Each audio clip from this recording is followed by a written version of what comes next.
In the future world, time travel technology is no longer a fantasy in science fiction novels. However, there are strict restrictions on this technology. One can only travel back to the past, not to the future. Those who are selected to travel through time to correct historical errors are called time reversers, and Jack is one of them. Jack had just completed a mission back to the 20th century. He thought it was just a simple task to prevent a small-scale war from breaking out. But when he returned to the present, he found that the global technological development trajectory had been completely changed. The once giant internet companies had disappeared, replaced by some companies he had never heard of. The diseases that were supposed to be cured were raging again, and society had fallen into a new order that seemed prosperous but actually hid crises.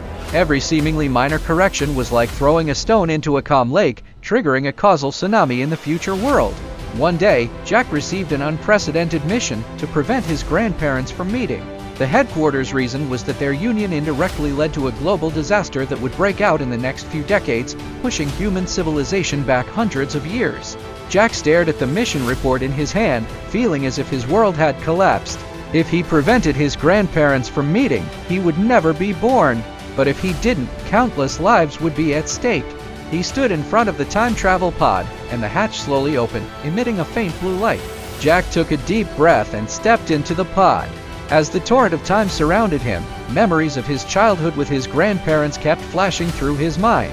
His grandparents' kind smiles, the old stories his grandfather told, and the delicious pastries his grandmother made. These memories came like a tidal wave. Finally, he arrived at the time when his grandparents were young. He watched them chatting on a park bench from a distance, with love shining in their eyes. Jack hid behind a big tree, his hand tightly gripping the mission device. His heart was in turmoil, and every second felt like a year. He knew that as long as he pressed the button on the device, he could send out an interference signal to make his grandparents miss each other. But once he did that, his past, present, and future would all cease to exist. Just as he was hesitating, a mysterious figure appeared behind him. The mysterious man whispered, "Do you really think you can change everything? Every correction will only bring more disasters." Jack turned around sharply, but the mysterious man had already disappeared. Those words made him even more confused. He didn't know what to do.